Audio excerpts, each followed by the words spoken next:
Psychology of Gifted Kids. Welcome back to Smart Growth. This is the place where we use real science to help you understand why you feel stuck. And today, we're diving deep into the psychology of being the gifted kid and why that early promise can so often lead to feeling completely paralyzed as an adult. So let me ask you, were you that kid? The one they told was special, the one with so much potential? For a while, that feels pretty good, right? But the thing is, that label, gifted, it doesn't just describe you. After a while, it starts to define you.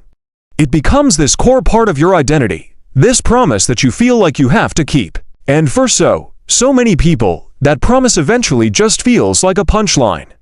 You've seen this joke online, right? I peaked in 5th grade. It's the self-deprecating thing we say, but underneath the humor is this quiet, constant hum that says, I was meant for more than this.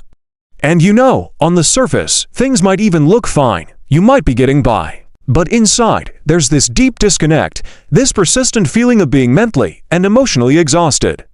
Any external success you might have just feels like a mask for this private internal struggle. It's this sense that you're just checked out. This is the fallout. It's a perfectionism so paralyzing, it stops you from even starting. It's a chronic anxiety that just buzzes under the surface. Or maybe it's the opposite, a flat apathy where nothing really seems to matter. It has an intense fear of failure because every mistake feels like a verdict on how smart you really are. It's that gnawing sense that you're falling behind everyone, you know, and this deep, heavy feeling of just wasted potential. So where did it all go so wrong? How does a life that started with so much promise curdle into paralysis? Well, it turns out the roots of the problem are found in the very thing that was supposed to be a gift, the praise itself. And this right here is the most important thing I want you to understand. You are not broken. The problem was never some flaw in your character. It was a psychological trap set by that gifted label, a gilded cage you never even realized you were walking into. And that trap has a name. It's called the fixed mindset. The term was coined by Stanford psychologist Carol Dweck, and it describes a simple but devastating belief that your intelligence, your talent, it's a static, inborn thing. It's something you either have or you don't, not something you build. Now, what's so powerful here is how this chart lays out these two completely opposing worldviews. See, with a fixed mindset, your main goal is just to appear smart.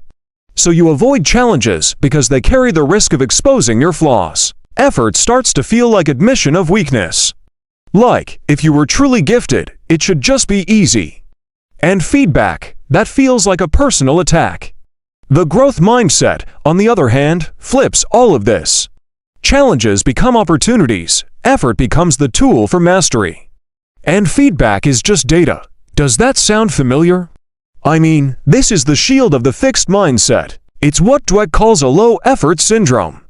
To protect that fragile identity of being the smart one, you just stop trying. Because if you don't really try, you can't really fail. You can live forever in this hypothetical world where your potential is infinite, precisely because you never put it to the test. But this isn't just about a mindset, you know? There are some deep-seated developmental reasons why this feeling of being stuck is so incredibly powerful. It all comes down to what you didn't learn back when everything came easy. So here's the crucial piece. For the average kid, school gets harder little by little. They have to develop study habits year after year. But for the gifted kid, school is often so easy for so long that you just get by on raw intellect alone. You never had to really struggle, so you never built those crucial skills of discipline, perseverance, and how to actually study. And this metaphor just perfectly illustrates that mismatch.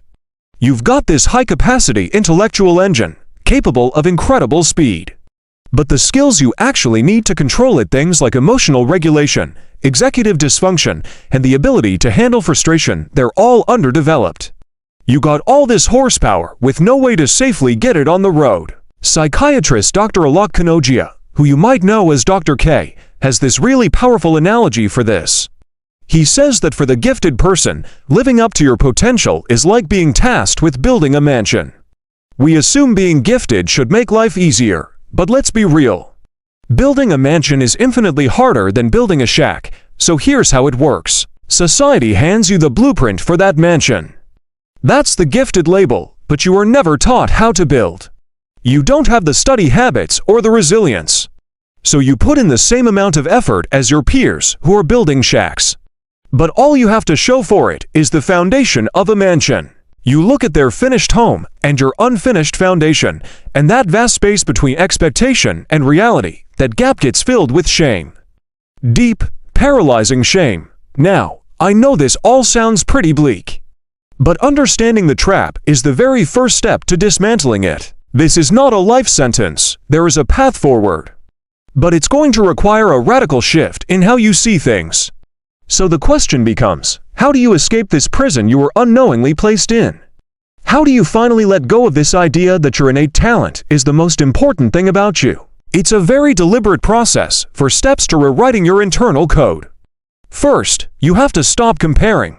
The word gifted has no meaning by itself.